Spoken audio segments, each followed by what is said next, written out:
Welcome back to English Speaking Corner, your quiet space for building real English confidence. I want you to picture a specific moment. It is 10:15 on a Tuesday morning. You walk into the office kitchen, and your colleague is there waiting for the kettle to boil. The room is silent. You can hear the hum of the fridge, and you feel that pressure to say something, but you are tired and scared you will make a grammar mistake. So you pull out your phone and pretend to check emails just to avoid eye contact. I used to do this every single day at my first job. I was so afraid of the small talk trap that I became the quiet person by accident, just staring at my screen until the coffee was ready so I could run away. Today, we are going to fix that. By the end of this episode, you will have 3 simple, low-pressure scripts to break the silence, survive the chat, and exit smoothly before you get stuck. This is such an important topic because that kitchen silence is actually painful. It feels heavy. You are standing 2 feet away from someone, and the longer you do not speak, the stranger it feels. Exactly. And the problem is not your vocabulary. Most of our listeners know thousands of words. The problem is the fear of the unknown. When you walk into a meeting, you know what to talk about. You talk about work. But in the kitchen, it is open. It is unstructured. And that is where the panic comes from. It's the fear that if you start a conversation, you might get trapped in it. You worry that they will ask you something you don't understand or that you will run out of things to say after 10 seconds. So today, we are going to treat this like a game. We are not trying to become best friends with our colleagues in 5 minutes. We just want to survive the coffee break with confidence. We want to turn that awkward silence into a small win. We are going to break this down into 3 stages: the opener, the sustain, and the exit. If you know how to enter, how to stay for a minute, and how to leave, you remove the fear. Let's start with stage 1, the opener. The biggest mistake learners make here is thinking they need to be interesting. They think they need to ask a deep question or tell a funny story. Right. Or they fall back on the robot phrase. They say, "Hello, how are you?" And what is wrong with hello, how are you? It's too open. It puts all the pressure on the other person to give a real answer, or it just results in a robotic, "Fine, thanks." It doesn't really start a connection. It's just a formality. Exactly. Instead of asking a question about them, which can feel intrusive, I want you to use the observation opener. This is a technique where you simply comment on the shared reality. The shared reality is just whatever is happening in the room right now. You, me, and the coffee machine. Precisely. You are both standing there. You are both experiencing the same thing. So you talk about that thing. It's safe because it's not personal. You are not asking about their weekend or their family yet. You are just acknowledging the environment. Can you give us an example of a shared reality in an office kitchen? The classic one is the equipment. Coffee machines are notoriously slow. Microwaves are confusing. The kettle takes forever. This is a perfect common enemy for you and your colleague. So instead of "how are you," you could say something about the coffee. Yes, listen to this simple phrase. That coffee smells amazing. That's it? That's it. You are not demanding an answer. You are just putting a positive vibration into the room. Let's practice that. Listen to the rhythm. I will say it, and then I want you to repeat it in the pause. That coffee smells amazing. That coffee smells amazing. Try it one more time. Focus on the word amazing. Make it sound like you really mean it. That coffee smells amazing. That coffee smells amazing. Now imagine the machine is being very slow. This is a great moment for a little bit of shared frustration. You can say, "This machine is taking its time today." I like that one. Taking its time is a very natural way to say it's slow. Yes, it's a gentle idiom. It sounds much more natural than saying the machine is slow. Let's practice that. This machine is taking its time today. This machine is taking its time today. And notice my intonation. It goes down at the end. It's a statement, not a question. You are just observing. This machine is taking its time today. This machine is taking its time today. Another great shared reality topic is the temperature. Offices are usually too cold or too hot. It is the universal language of office workers everywhere. That is true.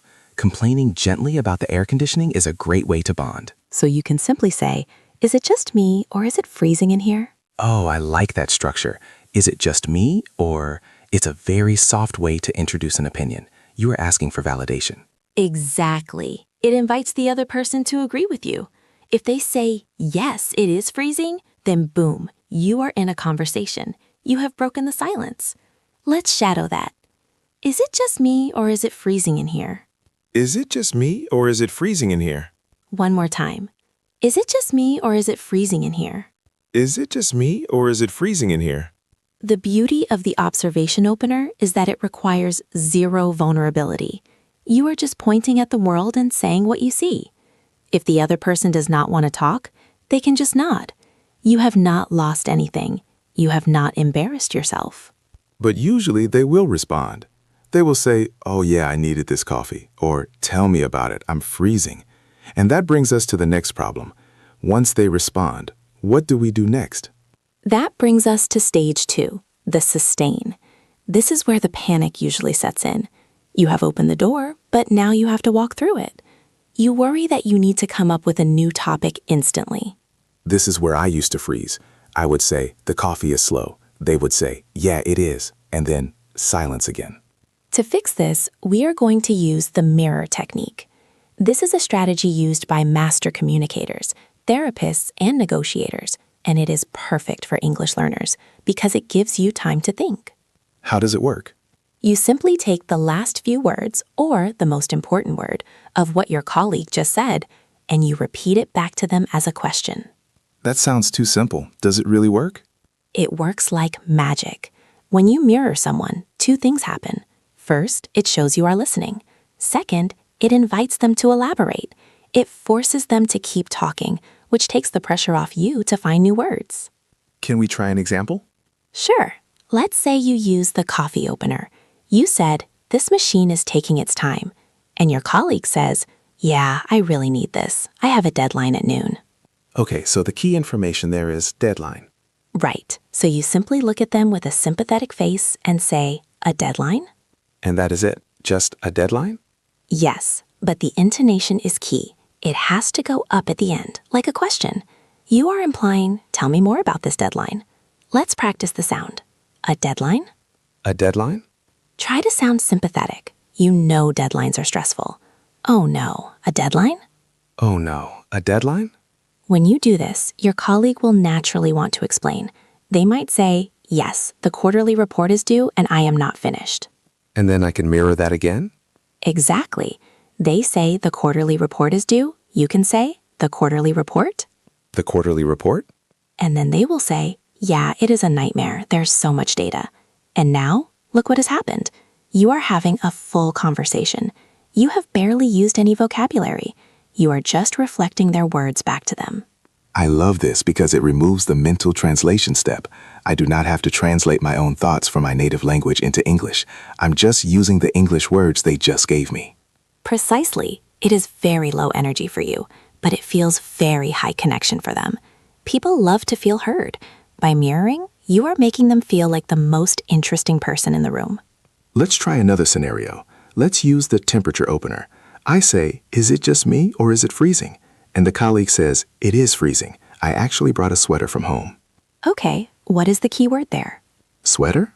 Perfect. So you say, "A sweater?" A sweater? And they will say, "Yes, I keep it in my desk drawer." And you say, "In your drawer?" In your drawer? And they say, "Yeah, just in case." See how easy that is?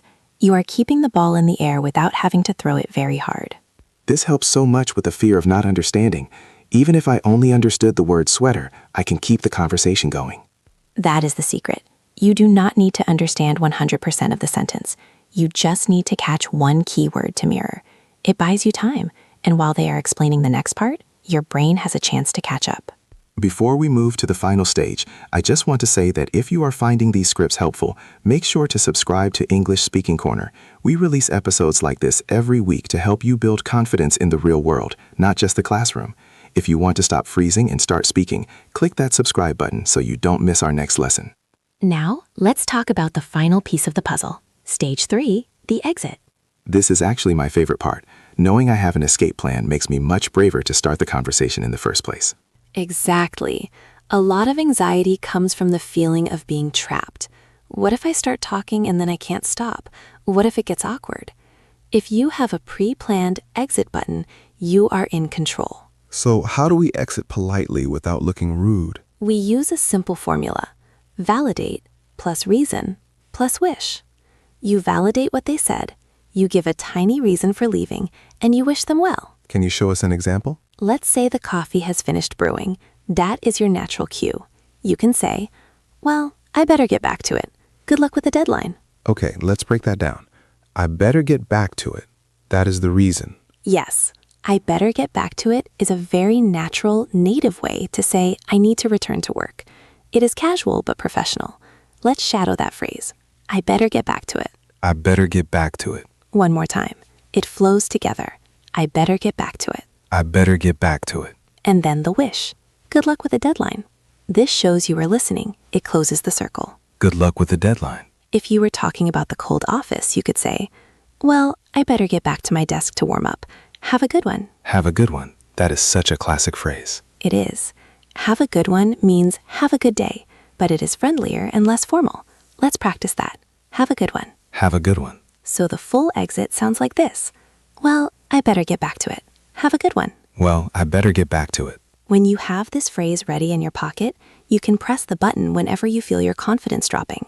If you feel the conversation is getting too difficult or you are running out of words, just smile, check your watch, and say, well, I better get back to it. It is like an eject button for social anxiety. Exactly.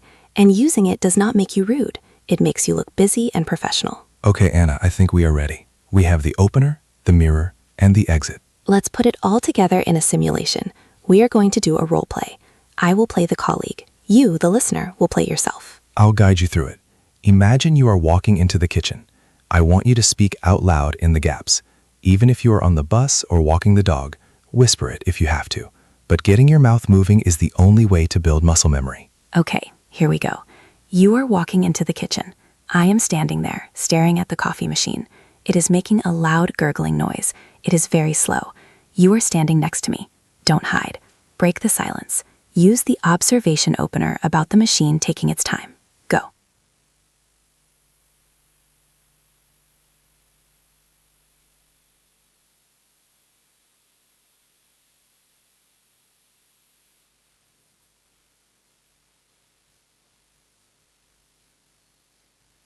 I want to address one fear that might be popping up. Mark, what happens if I say, the coffee smells amazing, and the colleague just grunts and looks away? The rejection fear. That is a big one. It is important to remember, if that happens, it is not about you. It is not about your English. Right. Maybe they are having a terrible day. Maybe they are stressed about that deadline. Maybe they are just shy, too. Exactly. If you use the observation opener and they do not respond warmly, you have still won. How have I won? You have won because you took the action. You faced the fear. You practiced your English. Their reaction is out of your control. Your action is the only thing that matters. So if they just grunt, you can just nod, get your coffee, and walk away. You do not need to use the mirror technique. You can just skip to the exit. Well, have a good one. Perfect. You still keep your dignity. You are still the friendly, confident person in that scenario. I want to add one more tip for the mirror technique. It's really important to watch your face. Yes, body language is 50% of the communication here. If you say, a deadline? With a blank face, it looks weird. You need to use your eyebrows. Lift your eyebrows up. Look surprised or sympathetic. Nod your head. These physical cues help the other person understand you, even if your pronunciation is not perfect. That is such a good point. English is not just words. It's the melody and the movement. When you practice the shadowing we did earlier, try to shadow the facial expressions too. Smile when we smile, frown when we frown. It feels silly when you are alone in your room, but it makes a huge difference in the real world. Let's review the 3 scripts one last time, just to lock them in.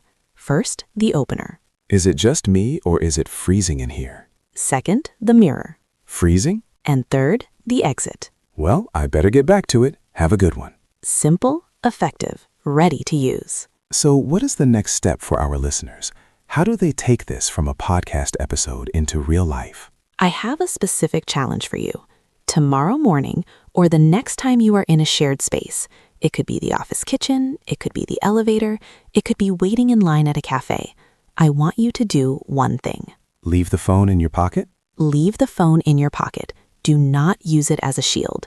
Stand there in the silence for just a few seconds. Feel the discomfort, and then use one observation opener. Just one sentence. The line is long today, or that smells good. That is it. You don't have to have a long conversation. If you just say that one sentence, you have succeeded. You have broken the barrier. And if you do this, please let us know how it went.